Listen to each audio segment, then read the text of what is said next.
guys, welcome to Ivani channel. Sebelum nonton, jangan lupa like dan subscribe di channel ini ya. Oke.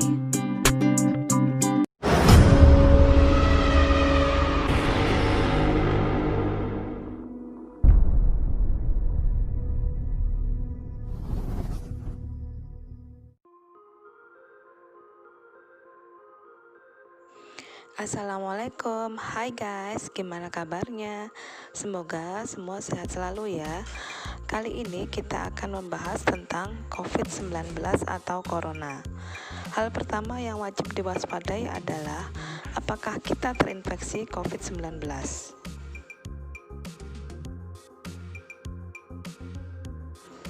Berikut adalah tanda-tanda apabila Anda terinfeksi COVID-19, seperti tenggorokan gatal, batuk kering, demam tinggi kira-kira suhu di atas 37,3 derajat Celcius, sesak nafas, kehilangan indera penciuman dan rasa, dan gangguan pencernaan atau diare.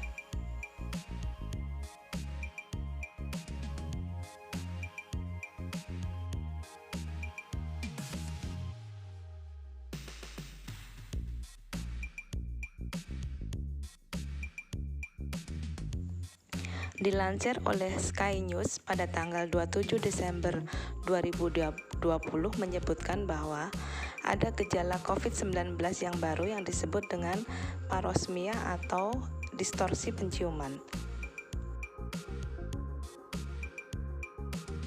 Video berikut menceritakan bagaimana perjalanan virus COVID-19 bisa menular ke orang lain.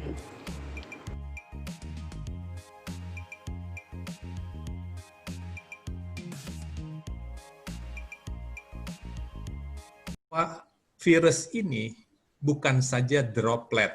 Jadi pada awalnya dulu dikatakan penularan virus ini dengan droplet, artinya percikan ludah. Percikan liur itu paling jauh 2 meter. Jadi kalau kita tidak pakai masker, kita ngobrol sama orang yang positif membawa virus 2 meter, kita kena. Itu dulu. Belakangan dan WHO baru 1 bulan lalu mengakui bahwa ternyata kalau kita lihat di gambar ya, kalau hanya droplet ya, itu cuman memang 1,5 meter kita bernafas. Ini gambar orang yang dia ada virus di mulutnya, di hidungnya. Dia bernafas saja, itu 1,5 meter virus itu akan jatuh dengan gaya beratnya jatuh ke lantai. 1,5 meter. Ya. Kalau dia bersin, ya, itu bisa sampai lebih 6 meter. Kalau dia tidak pakai masker. Ya. Dia batuk, itu bisa 2 meter. Jadi artinya apa? Orang yang tidak pakai masker dan dia membawa virus, di sekitar dia lantainya itu, lantai di sekitar orang tidak pakai masker dan dia positif membawa virus, itu 1,5 meter dari dia lantainya penuh dengan COVID. 2 meter dari sekitar dia itu penuh juga dengan COVID kalau dia batuk-batuk. Atau dia bersin itu sejauh radius 6 meter, itu lantai penuh. Nah ini barangkali yang belum semua masyarakat tahu bahwa lantai itu ternyata terbanyak jumlah COVID-nya. Itu juga alasan kenapa di rumah sakit, di Wuhan dulu, pertama kali COVID ditemukan, itu lantai rumah sakit itu betul-betul banjir dengan virus, tanpa bisa kita lihat. Jadi orang yang menginjakan kaki di sekitar rumah sakit, atau di sekitar orang yang tidak pakai masker, dan kita tahu sekarang di luar rumah, itu kan banyak orang-orang yang kita tidak tahu dia bawa virus atau tidak, tapi kalau dia nafas saja, itu virusnya udah menyebar sekitar 1,5 meter dia.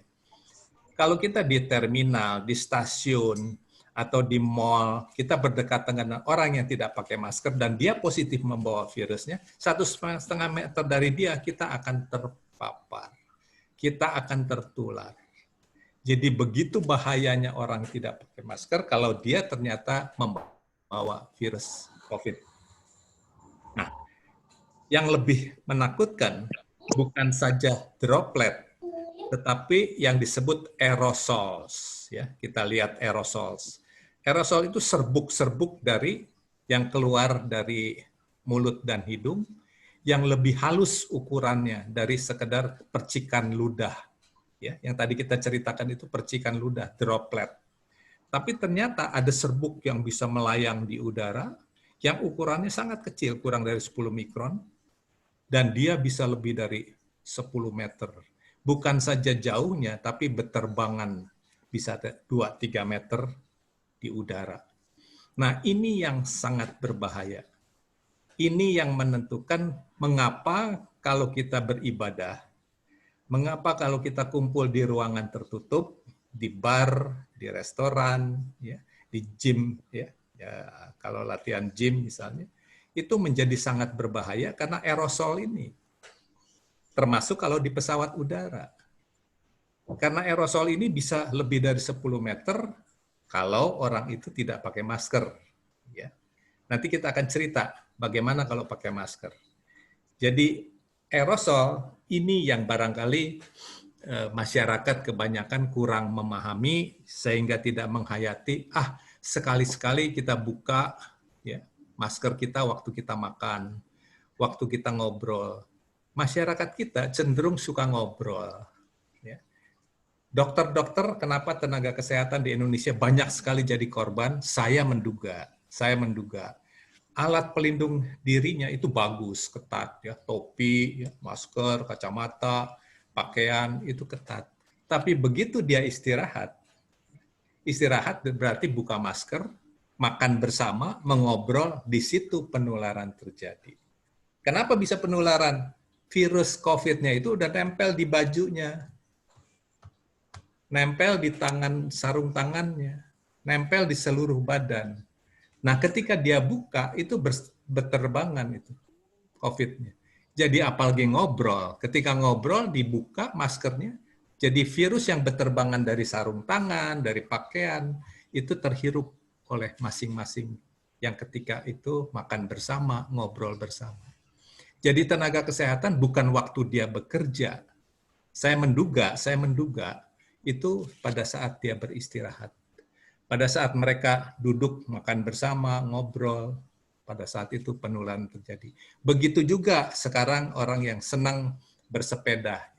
Bersepeda rame-rame, saat bersepeda it's okay, ya. Semua pakai pelindung.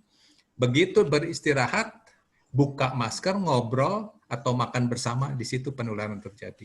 Fakta ini sudah banyak terjadi. Rumah sakit di Jogja ada yang tertular dari mereka yang hobi main sepeda, seorang dokter tertular ketika mereka melakukan kegiatan bersepeda bersama. Jadi dianalisa ternyata penularan terjadi ketika mereka makan bersama. Jadi hati-hati makan bersama.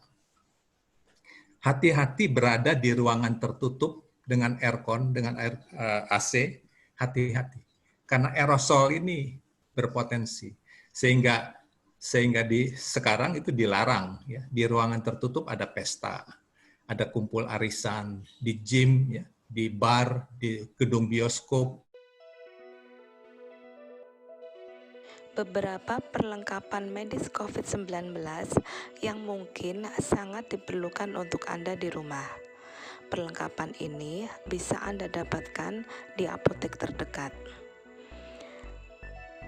seperti paracetamol, betadine obat kumur, Listerine, air lemon hangat untuk kumur di mulut, vitamin C dan D3, minyak kayu putih, vitamin B kompleks dan vitamin E, oximeter, tabung oksigen, ini untuk keadaan darurat ya, dan latihan pernafasan.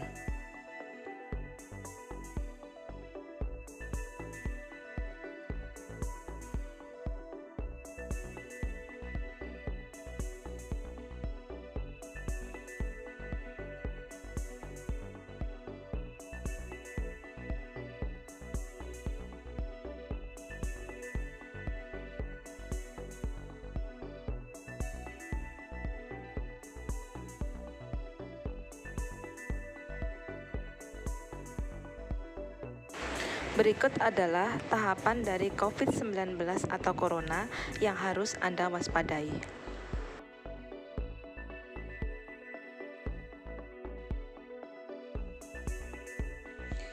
Gejala infeksi COVID-19 meliputi 3 fase. Fase yang pertama disebut dengan gejala virus. Biasanya muncul mulai hari pertama hingga hari ketiga setelah inkubasi. Biasanya ditandai dengan sakit persendian, mata, kepala, muntah, diare atau hidung meler atau tersumbat, meriang, nyeri saat buang air panas, radang tenggorokan, dan demam.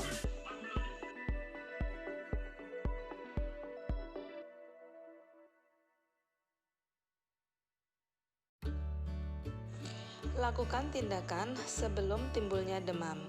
Sangat penting untuk minum banyak cairan, terutama air hangat atau air lemon hangat. Minum banyak air ini untuk menjaga tenggorokan Anda tetap lembab dan untuk membantu membersihkan paru-paru Anda.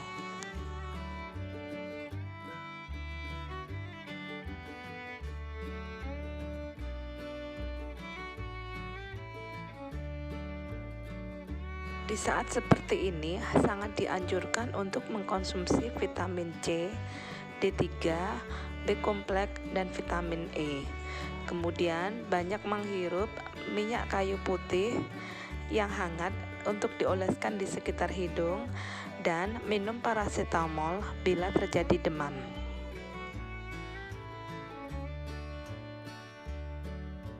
Fase kedua disebut dengan fase inflamasi. Biasanya terjadi pada hari keempat sampai dengan hari ke-8. Gejala dari tahap pertama akan berlanjut dan disertai dengan demam, hilangnya indera penciuman atau rasa, mudah lelah, nyeri di dada atau sesak di dada, dan nyeri di punggung bagian bawah.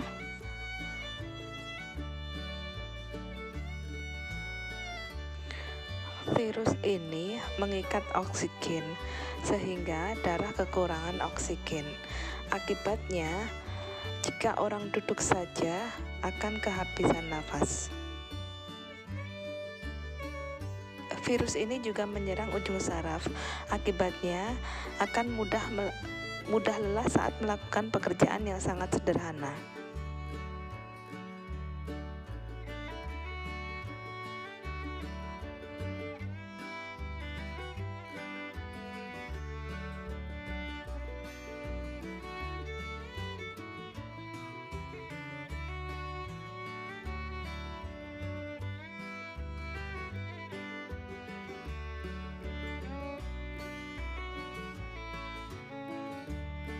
Fase yang ketiga disebut dengan fase penyembuhan. Fase ini dimulai pada hari ke-9 hingga berlangsung hingga hari ke-14.